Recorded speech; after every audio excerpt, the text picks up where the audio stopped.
Can I introduce Andy Sprakes? We're really privileged for Andy to be our keynote speaker. I won't steal Andy's thunder because he'll explain it, but he was instrumental being the setting up XP in Doncaster, which is a mainstream school that is based on project-based learning. He's been an inspiration to us. We've been up to actually have a visit there as well. All right, then, I give you Andy Sprakes.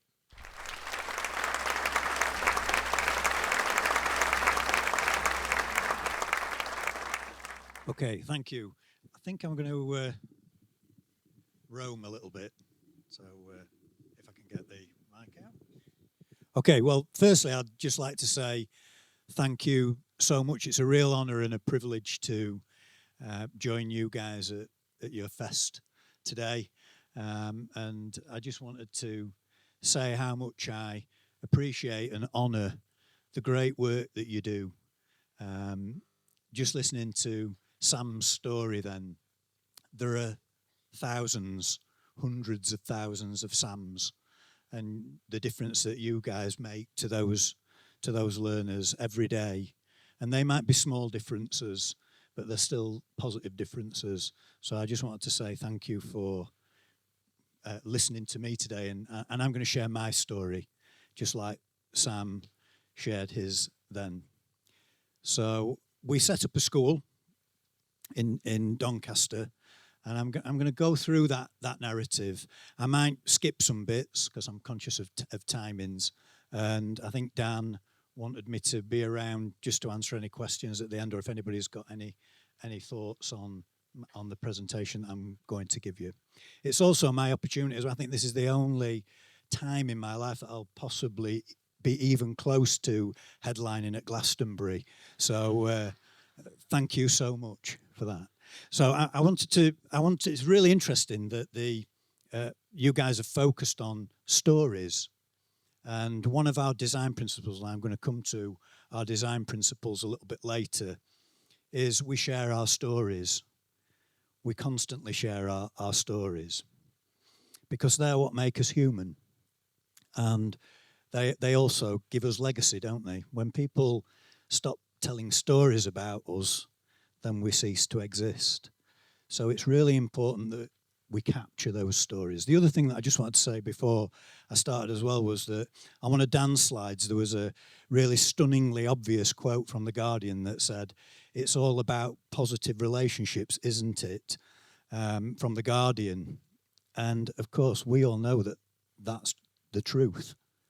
Developing those positive relationships like you guys did with Sam and the countless other students that you have is the way that we change lives. And that doesn't come at the expense of high achievement and rigor and having high expectations of all of our learners. And you guys are right at the cutting edge of that, you know, with our most vulnerable kids. So I just wanted to say thank you for that. Okay, so I'm going to share my story with you. Okay. So my name's Andy Sprakes, and I'm the co-founder and chief, it sounds really good this, chief academic officer at XP Trust. So I want to take you right back to the beginning, and hopefully this will work.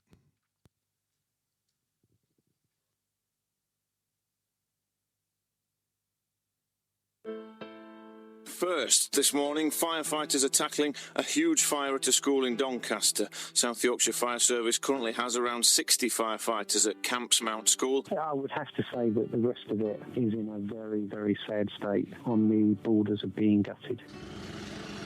You can smell the remains of Camps Mount School as you drive through the village of Campsall. It's over a large area, and it is a lot of twisted metal and debris. Collapsed walls, etc. The school is now closed. Parents are being told to keep their children at home for this week. It's took the history, hasn't it? All our history, we've all been there. Very sad. Yeah, it's tragic, isn't it?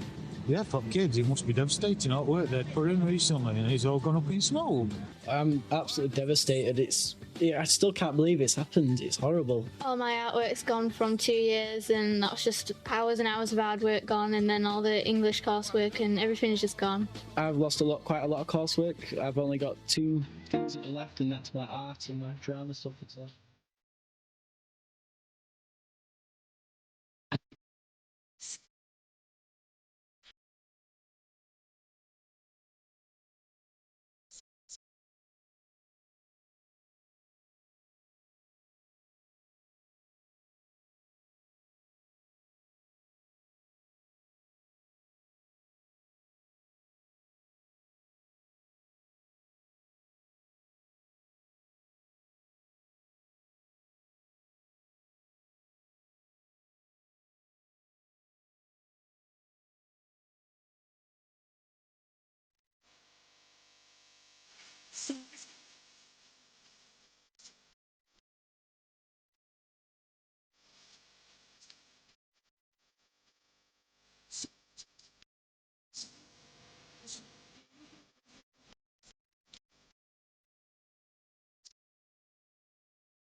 The struggles I'm facing, the chances I'm taking, sometimes might knock me down. No, I'm not breaking. I may not know when, but these are the moments that I'm gonna be lost. Yeah, just gotta keep moving.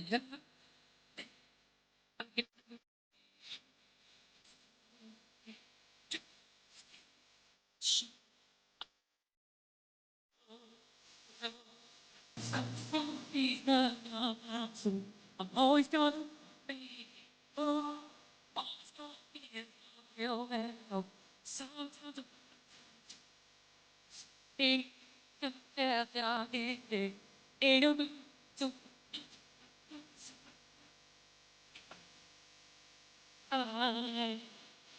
it's the love. Yeah.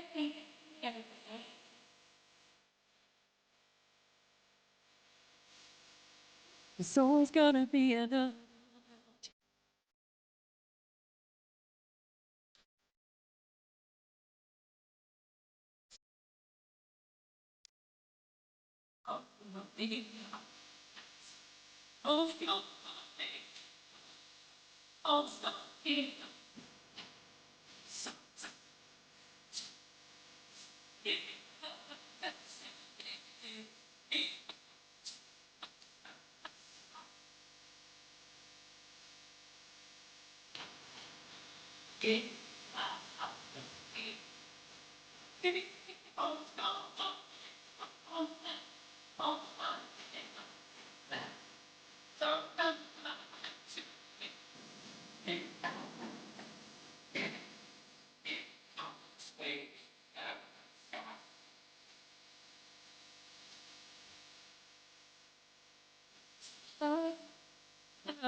So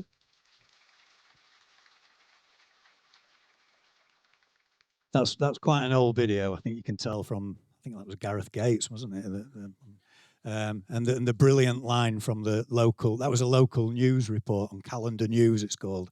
The school is now closed. Is what we had no school. So I wanted to start with that. Like I say, it's quite an old, cronky video, but I think it has some really key messages that brought about where I've got to now, really, in terms of my views on education and what we need for our kids moving forward. And it's still quite a tough watch for me, that, because I was the head teacher of the school, and I got a call it was a Sunday morning actually, and there was a call, and we used to have an answer phone, and I was in bed, and usually it would ring and then it'd ring off, but it rang, and then I heard a voice.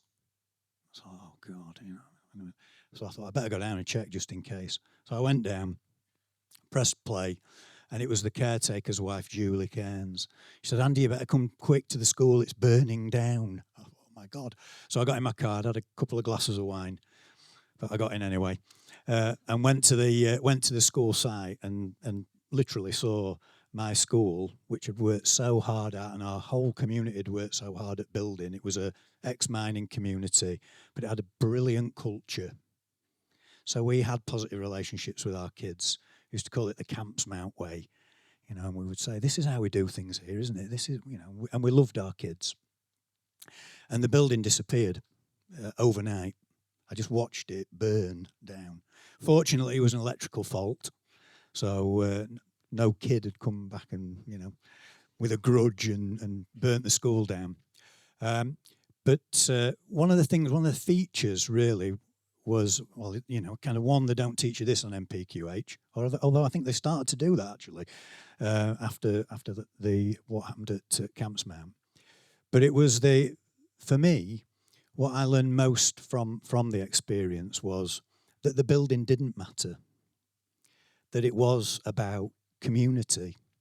And we had such a strong and powerful community that we were able to get back on our feet. And there were lots of other challenges. They're in the Howie XP. I've brought a few copies if anybody wants to read about it. But there were some real challenges, but we got through it. And we got through it because we believed in what we were doing, and we worked together to do that. And the community galvanized around us with such a powerful strength in our community that allowed us to then succeed. So why am I going on about all this? Whilst I was ahead at Camps Mount, I'd been really interested in alternative approaches to learning. And we've been doing lots of different things. This was back in 2009. And we'd been doing kind of drop-down days and alternative curriculum days. And staff absolutely hated them. They wanted to teach, English or maths or history. But it was really interesting when we looked at the statistics and the data on those days. It was really interesting. Kids went to the toilet less when we did really cool, exciting things. We had less behaviour incidents. Attendance went up. So there was something in this, and I was really interested in it. Anyway, when the school burnt down, I got an opportunity through the Special Schools and Academies Trust to visit a school in San Diego called High Tech High. And Dan has already mentioned Larry Rosenstock, who was the CEO there. And I was a bit of a cynical Yorkshireman. I actually got a call from Gwyn, who was my co-founder, who said to me, and he was in the video as well, he was actually working at Camps Mount at the time. And after the school had burnt down, there was a great ending to the story. We got a new school eventually. But Gwyn phoned me and he said, Andy, you've got to come and see this school. It's not a piece of the jigsaw, it's the jigsaw, is what he said to me. I went, wow. I said, well, where is it? And he went, well, I'm in San Diego. And I'm sat in Doncaster at this point. I said, all right, great. Anyway, because I trusted his instincts, I thought, right, I'll go. And it was life-changing because I went to the school, and the school, if you ever get the chance to go, it's absolutely beautiful. It looks like an art gallery. It's stunning. A museum. There's kind of stuff that you can move and beautiful artwork. But what struck me most wasn't actually the project-based learning. It was how the kids could articulate and talk about their learning, how they were positive agents for social change. They came to me, and I'm sorry, I apologise, Chris, because I'm going to try and do a San Diego accent now. But we were in the school, and this young lad, he was about 15, said, "Hey, where are you guys from?" Is that okay? And I said, "Oh, the UK." He went, "Cool. How did you get here?" I went, "Well, we flew." And he said, "Awesome." Everybody does say "awesome" in San Diego, I'm afraid. But then what he did was he proceeded to show me and a work colleague the work that he'd done over the 3-4 years that he'd been at High Tech High. And it was stunning. He said, "So you came in by the airport?" I went, "Yeah, that's right." He said, "Well, you'll have seen my work." I went, "Oh, right." He said, "Yeah, that's right."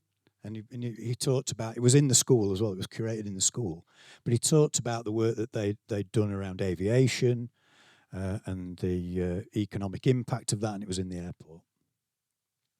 And he just talked generally about his learning and how, and I thought, wow. So I thought, I've got to do something now. I've seen this, and I'm going to go back to my school, and I can't settle for less now. Which is a real tough thing, because we'd just been through the fire, everything was all right, we'd done really well, we got a good Ofsted report, which means something to some people, not to others. But we were in a position of strength. We've got a new school, and then here was I thinking, oh my God, I'm going to wreck everything and do something different. And on the plane back, and again, it's in the book, and Dan mentioned this to me this morning as well. I was kind of on the plane, and it was really quite difficult for me. Why can't my kids do that? They were only kids from San Diego. They were kids. Why can't my kids do it? And so I agonized for about 3 hours over the Atlantic, thinking about why this was. And it came to me in a moment of inspiration. I don't have many, but it did come to me, and I thought, I know why it is. I know why my kids can't do this. And it's because I'm not giving them the opportunity to do it. So my expectations of my kids were too low, far too low. So we'd said to Larry Rosenstock, Larry, we want to do what you're doing. It was crazy, honestly. They just did what they wanted. There was no national curriculum, nothing. They just did whatever they wanted. No health and safety. 2 kids walked out of the school. They were about 11 years old. And I said, hi, where are you going? They went, we're just going down the boardwalk. I was like, what? On your own? Yep. We're going to go and pick up some stuff that we can use in our project. And they just went. So it was like, I'm breaking out in cold sweats and that kind of stuff, thinking, is there a risk assessment for this? But the kids were allowed that kind of freedom. But we said to Larry, look, if we did this in the UK, we'd be closed down in 5 minutes. It'd be like, that's it, you're out of here. And he said, well, there is another guy who you can go and see in the States, a guy called Ron Berger, and I think some of you might have come across his work. If you haven't, I recommend that you look at Ron's work. It's absolutely brilliant. And your pursuit of beautiful work for your kids, getting your kids to create work that matters and that makes a difference and that is powerful, Ron is your guy to talk to about that. So on Larry's recommendation, we went over to see Ron.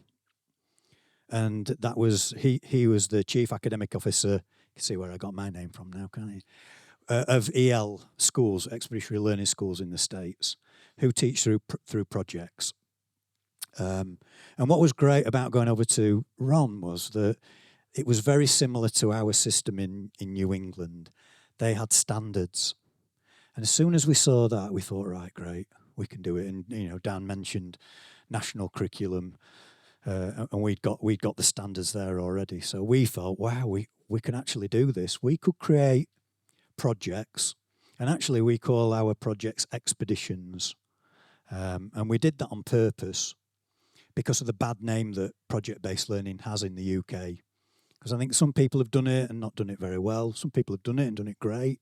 But it's the kind of thing that if you don't do it with proper planning and preparation and thought about standards and progression, it can very quickly fall apart. And so we saw in Ron, and there he is in that bottom. Look how young I look there. That's fantastic. I've got much more hair and it's less grey.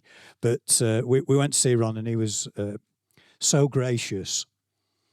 And this is what we found when, like you guys, when we've engaged with you, it's this willingness to share and to pursue a noble mission. Because what we do is noble. I know it doesn't feel like it sometimes, but it is. Because we shape young people's lives, and like Sam. And not many people get the opportunity to do that. We get it every day. And so we came back and we thought, right, let's set up a school. And first we thought we'd do it at Camps Mount, and I kind of agonised over that. And like I said, because it was so difficult, we'd been through a fire, everything was going okay. I was going to stand up in front of staff and parents and kids and say, hey, everybody, I know everything's okay now, but I'm going to do this, and it means that we don't need as many staff, so I'm going to make loads of you redundant. And it might mean that results aren't as good for a while we do it, and et cetera, et cetera. So in the end, we thought, right, well, we'll open a school. So we used, ironically as well, we used the Conservative government of the time. Remember Michael Gove? He was great, wasn't he? Yeah. We use the policy of free schools to apply, and we got in.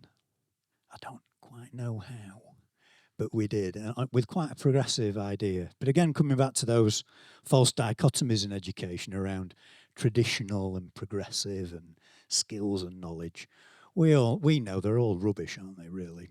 It's about the genius of the and. So we do really progressive stuff, and we also have really high expectations of our kids. Our character traits are respect, integrity, craftsmanship and quality, and compassion. Well, they're quite traditional, right? But we live and breathe those every day. So we were successful.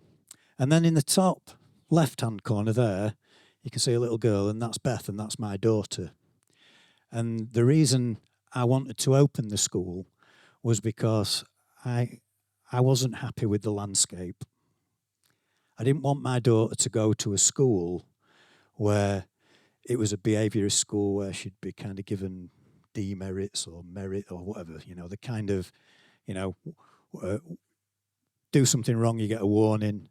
Second thing you do, you get a 10-minute detention. Third thing you do, you get a detention after school. Fourth thing you do, you get sent out of class. Fifth thing is you get executed at dawn or whatever it is, And I just didn't want that for Beth.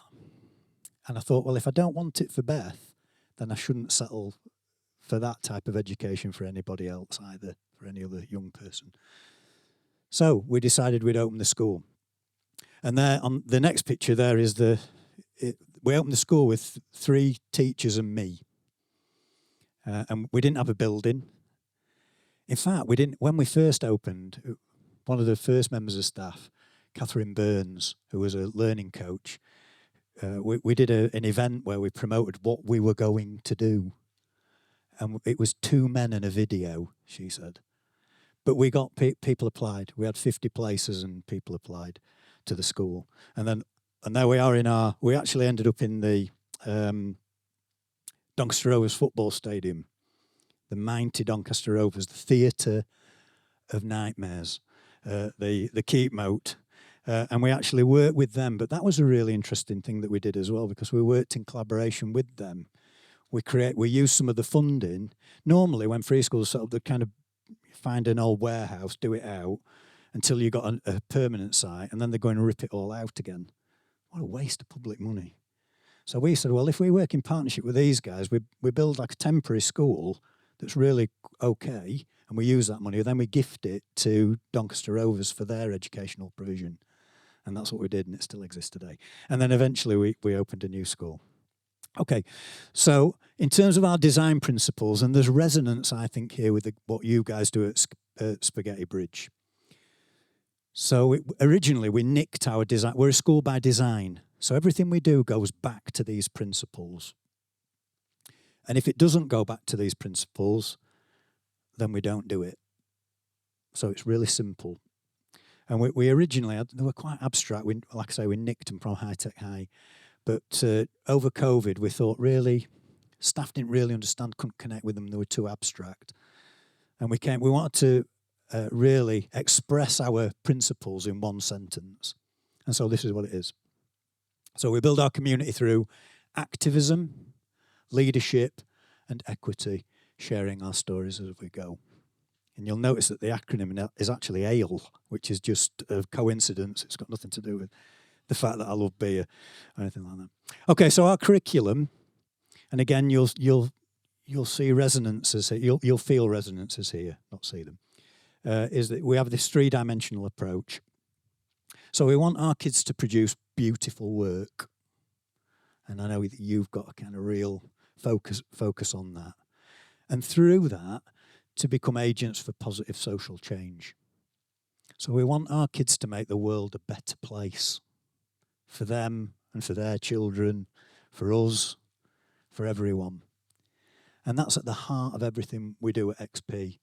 It's about how can we be in service to our community? How can we be in service to each other? I think Sam mentioned that, didn't he? About you guys. That you were in service to him. Not like in other schools, where they just get rid of you. So that through that beautiful work, we improve ourselves, our community, and the wider world.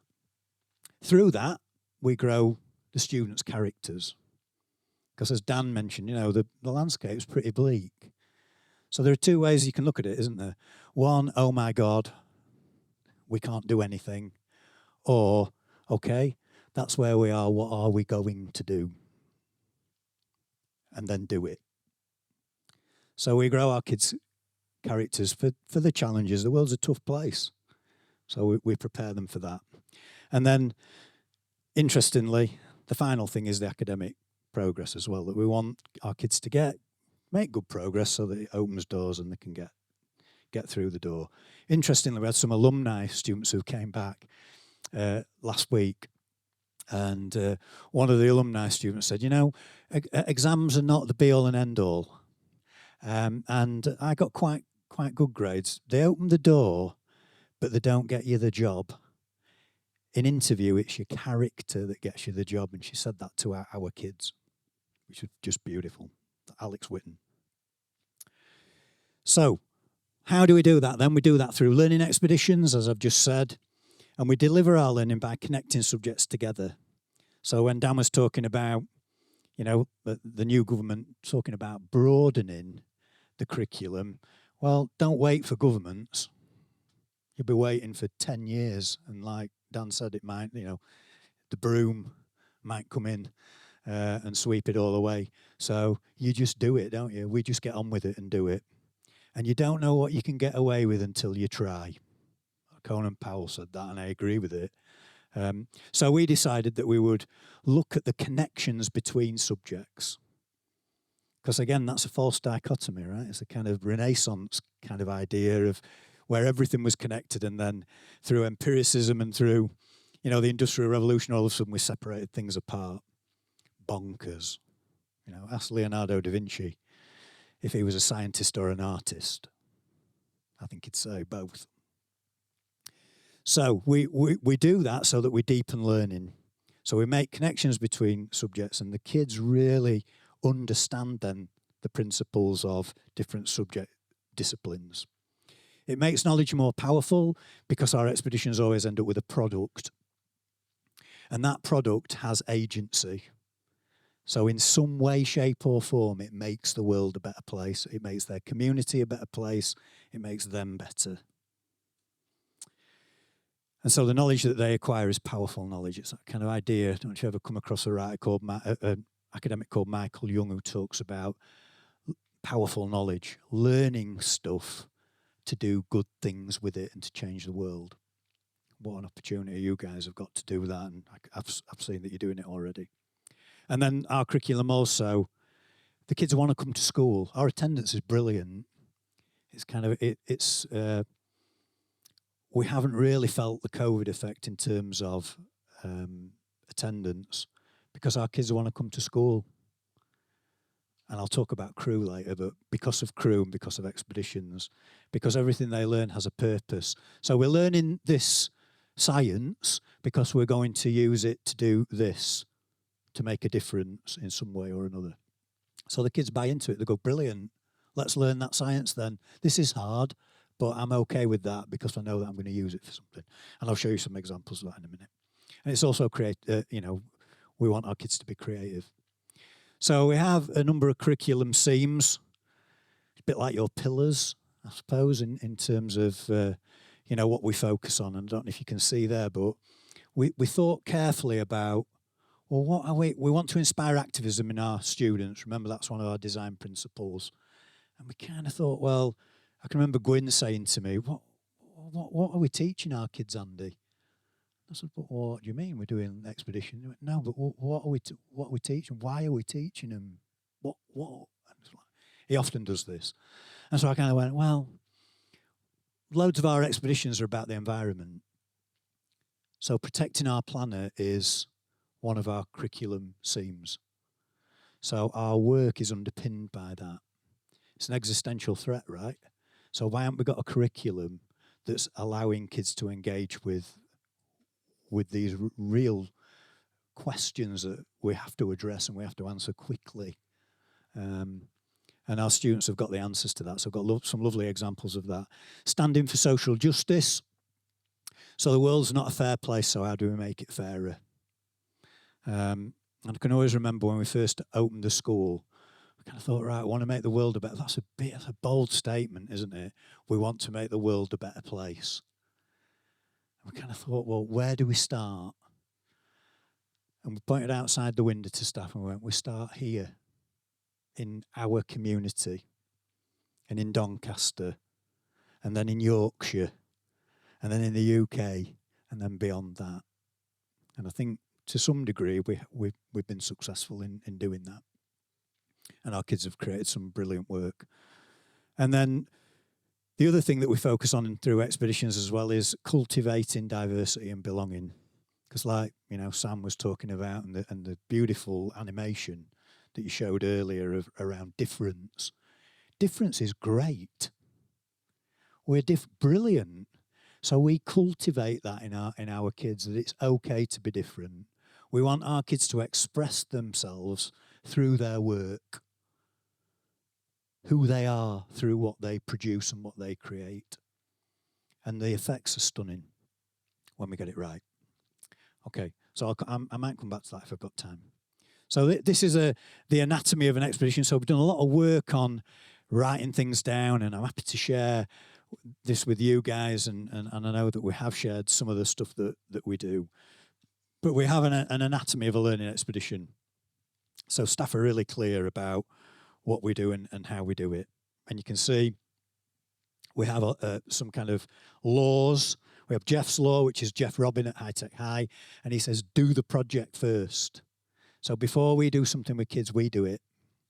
And we look at variables, we look at quality, and I've got some stories about that, but that's a really important thing. And then we've got Toby's law as well, and that's named after a student.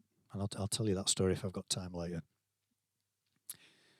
So protecting our planet then, so sharing our stories. So we began to develop our curriculum. We opened the school and we began to develop this curriculum based around expeditions against the tide, really, of kind of conformity, and you have to sit, in rows, and you have to be a robot, and if you don't do as you're told, you're executed at dawn, etc. Like I said before. And in Doncaster, we've got a lot of kids who are excluded. And I was born in Doncaster. I live in Doncaster.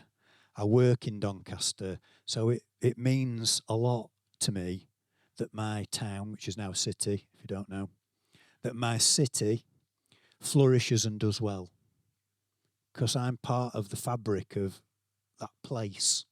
And place is really important, isn't it? Like the identity you create at Chiltern or at Preston Bridge. Place is important. And if you can do things around your communities that make your community better, it makes the kids feel better about themselves because they're making a positive difference in service to others. So one of the first things we did, and this is a student called Tom Oswick, who won't mind me saying that when he first came to our school, he was an interesting character, was Tom. We've gone outward bound with all of our year 7s. We take them away as crew, and we answer the guiding question, what is crew? And Tom was in our first cohort, and I can remember him crying his eyes out. We were in Aberdyfi in Wales. I don't want to be here. I hate it. It's rubbish. And I can remember phoning his mum, walking around the estuary with him, phoning his mum saying, Tom's really struggling. And she went, oh, Tom, shut up. What's wrong with you? They were in Whitby on holiday, actually. You're not coming home, she said to me. So we kind of said, Tom, look, you've got to kind of man up a little bit. You've got to be, you've got to get through this. And, he really was struggling. But he managed. He got through it. And he came back and we did an expedition. So this is a year 7 student. And what we did was we decided we'd do this is protecting our planet. We worked with the Yorkshire Wildlife Trust, and we created a field guide written by students for students. It's an absolutely beautiful book. And the kids did lino prints. They're a first-person narrative from the perspective of the species that they've been given. So in Tom's case, it was a robin, and then we looked at adaptations and habitat and interdependence, so that we brought the science into it as well. So it's really nice. So I'm just going to find the clip because I just wanted to read this to you if I can find Tom's. I did have it before.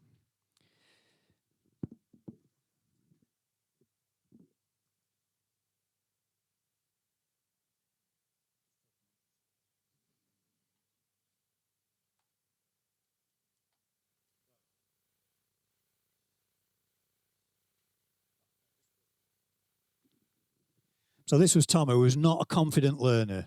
You know, he'd just been crying his eyes out in Wales, and he wasn't confident at all. His ability wasn't high ability. Who cares?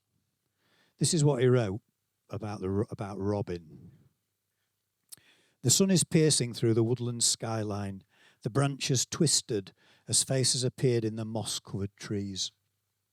Crunchy twigs cover the ground like a blanket, and the mud, like a thick, dark soup of dirt, carpeted the woodland. I can see the shimmering sun glistening into my eyes as I elegantly soar through the beautiful summer's sky. I taste the freedom of being able to go wherever I want. I hear the world spinning as I glide through the air. And it goes on. He was 11 years old and he produced that work. And that's for sale. We gifted that to Potterick Car, and that's for sale, and it still is after nearly 10 years in their shop at the water reserve. We also, as part of that expedition, the kids made paths, new paths, and they still exist. And Tom told me, he went, "Hey, Mr. Sprakes, I walked on our path the other day." I said, "Wow, how brilliant." He said, "I know," so I felt really proud. I said, you should. Beautiful work about protecting our environment. Another we run every year we have a climate conference, and it's got bigger and bigger over the years. I just wanted to play this, hopefully it'll work. And this was the promo for last year's, not this year's, for last year's.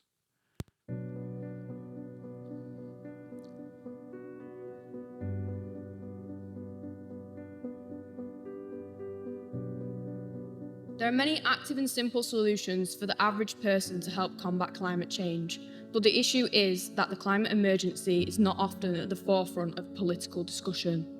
It seems to be very low on the agenda, an issue that gets in the way of wealth creation, for instance. Saving the earth is the most important issue. If we destroy the world, what would be the point of riches? Another issue that is never talked about is how social inequalities limit the impact large sections of society can have. How are people expected to make a positive change when they can't even live on cheaper alternatives as it is, and freeze to death every winter because they can't afford their heating bill?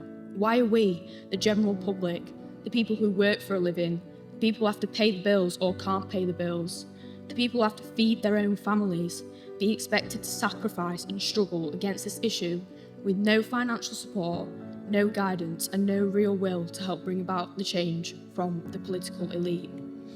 So when we are told to change, to help this global issue, the government and the authority never stops to think, how? How can we help to prevent this pertinent issue?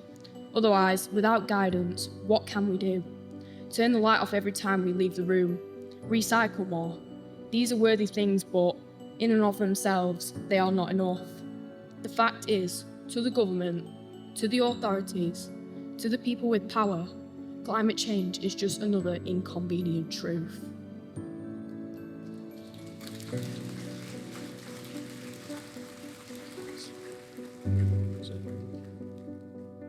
So that was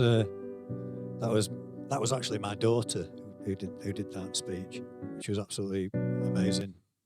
So I just want to show you as well. I'm going to really quickly go through because I'm conscious of time. So again, another Protecting Our Planet, which links to the climate conference. It was actually, you saw a clip of Dear World. This was something we did for Better World Day. We became part of EL's Better World Day. That might be something that you want to have a look at. It's really great. They invite schools from across their network, but we kind of just joined it anyway and said, well, can we do some stuff? And Ron said, yeah, that'd be great. And we actually got onto they kind of have 10 schools that they focus on, and we actually got into the top 10 against those schools. My name is Amy. My name is Freya. My name is Lydia. My name is Sophia. My name is Eden. My name is Daniel. My name is Martin. My name is Isabel. And we are all Year 3 and 4 children from the XP Trust in Doncaster, England. In our expedition, we answered the guiding question, why should we protect our beautiful planet?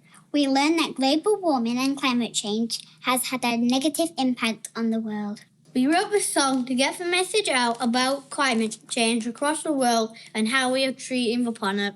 It is important because our world will be a better place for all if we stop destroying it.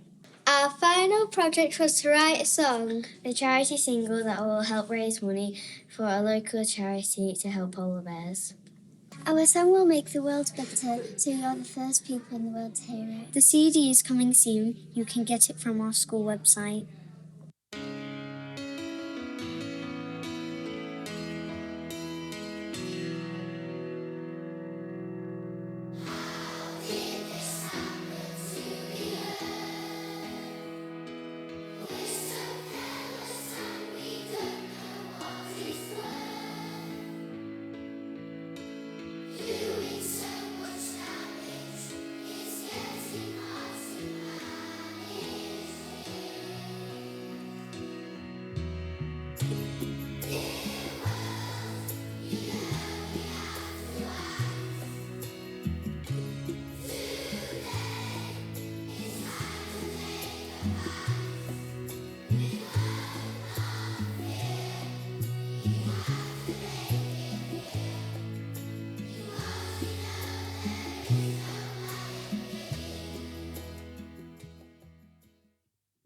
So that was Key Stage 1 kids who wrote, and students from Key Stage 3 performed on that as well.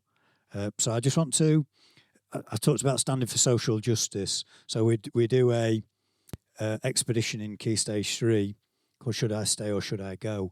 This had a massive impact on our local community. Doncaster, at this point, when we did the expedition, I think it was something like 69% or 70% of the populace voted for Brexit. And they kind of, were hoodwinked really by the media, the right-wing media, into believing all that tripe that was spun out by them. So our kids worked with experts from the Conversation Club, which brought in migrants refugees who would come into our communities and who were, had real kind of devastating stories, and they'd come to this country to try and contribute to our national well-being, but also to change their lives. And so I'm just going to do this, and then At XP and XP East, our latest expedition in Year 8 focused around the guiding question, why should we care about migration? We've explored the concept of migration and the pros and cons of migrating to other countries.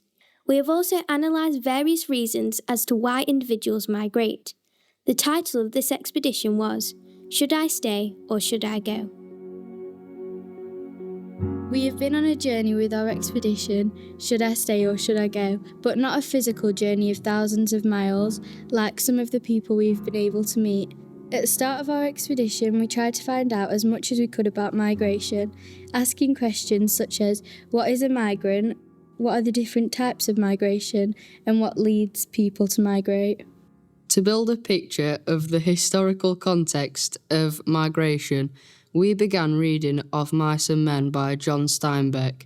This led us into a discussion about why people were forced to move in 1920s and 1930s America. We learnt about the Great Depression and the 6 main causes, including the Dust Bowl, agriculture, and the Wall Street crash. Studying the characters of George and Lenny, we learnt to develop an understanding of why people migrate. At this point, we wanted to bring the expedition a little closer to home. We started to examine migration in modern society, particularly in our hometown of Doncaster. Our research led us to a charity called the Conversation Club, an organisation which offers a place to meet and integrate for those seeking asylum who have been housed in the Doncaster area. They provide English teaching, health guidance, cultural orientation, comfort for those in need, and so much more. Some of us were lucky enough to visit the Conversation Club and get a feel for the place and get to know the people who go there every week. In our short visit, we learned a lot. I found that really shocking because I wouldn't like to do that and just leave my family. They were very friendly and they felt comfortable answering our questions.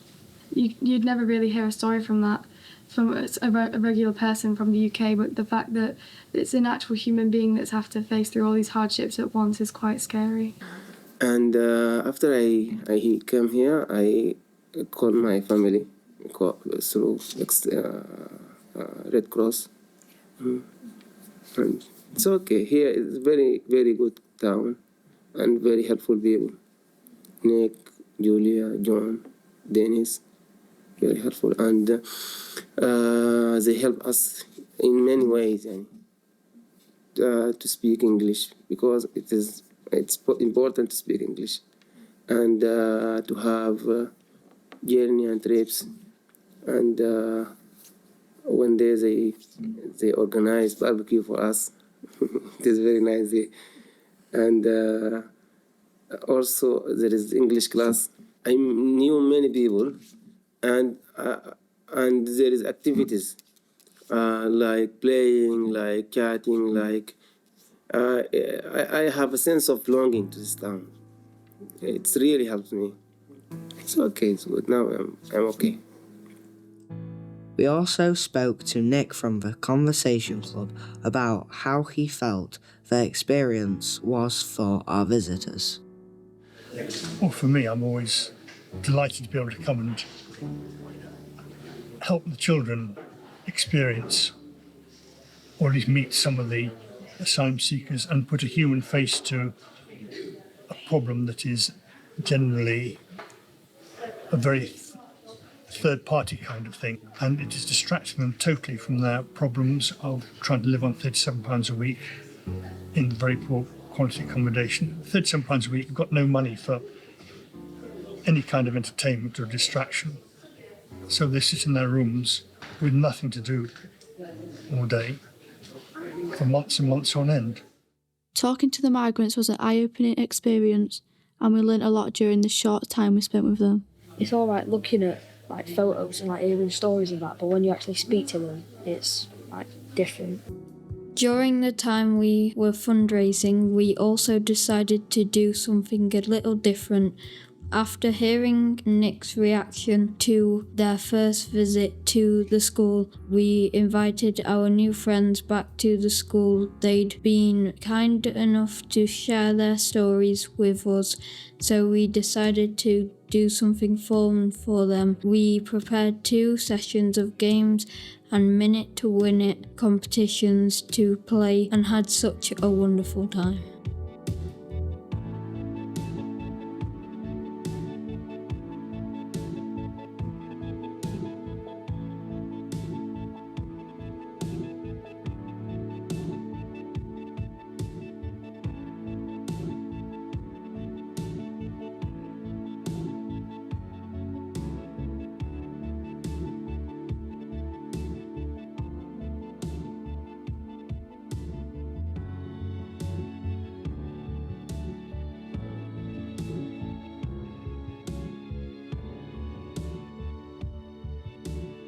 But as the expedition comes to a close, what happens now? Of course, we'll keep in touch with our new friends. We'll continue to do our best to understand and support the community around us. But most importantly, we'll carry their stories and experiences with us for the rest of our lives.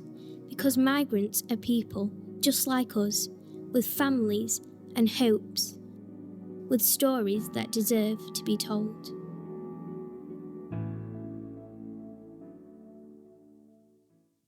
So that expedition actually culminated with the students made a film about why should we care about migration, and it was screened at Cast Theatre, which is the big theatre in Doncaster. And the So their work, we always make work public. And so the kids produce high quality, beautiful work. And I can always remember the significant thing for me was that when parents were coming out after they'd seen that film, it was the impact that it had had on them.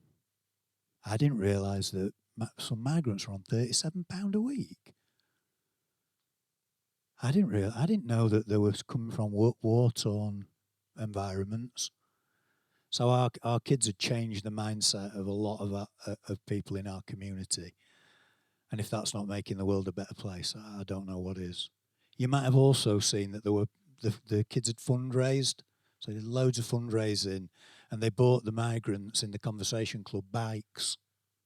Because they were on they didn't have any money, they couldn't get to job interviews. So they couldn't afford bus fares. So our kids went and presented them with bikes, which changed their lives. So I know we're out of time. I've got some more. I'd talk to you all day about what we do at XP, and there is so much synergy between what we're doing and what you are doing here at Spaghetti Bridge.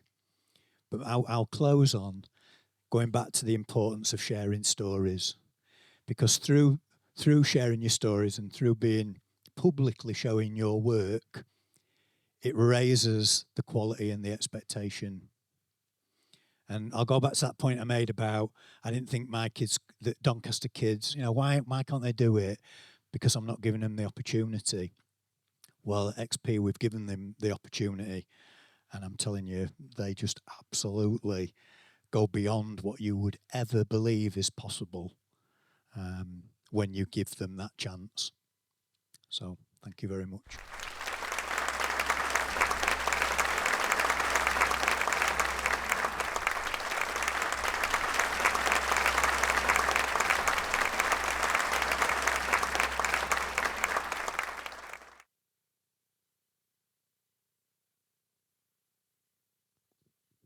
Yeah. Okay. I just wanted to follow that up, because if it wasn't for XP, honestly, Spaghetti Bridge wouldn't necessarily be where we are today. So right when we were opening up Preston Bridge, the second school, Lucy and I drove up all the way to Doncaster to visit XP, and we were just completely blown away. Primarily not just with the project-based learning approach, but the culture that's all built around crew, and how those kids feel being part of that school, which was a big deal. So what I love about what Andy's done with his partner Gwen in setting that school up is that, and he articulated it extremely well, was that he didn't want to just set up a school to set up a school. He wanted to set up a school to change the world. And it's exactly what we aim to try to do. And the message from last year was that it's not easy, but it's worth it. And what Andy and his colleagues have been able to do is unbelievable. And it's a really good example of what we can achieve. And as Andy's pointed out, we are achieving. But and subsequently after that, we sent a whole raft of staff up to XP, which was a huge game changer for us, because they were able to come up and come back to me, and they would say, Dan, I get it now. I see what you're aiming to achieve. And it's because they could see it. There was something palpable that made all the difference. So, Andy, we salute you at Spaghetti Bridge for being a world game changer. And that's what we're about. We should look out for those people, and we should applaud them, because without the Andys of the world wouldn't be a better place. So once again, round of applause for Andy. Thank you.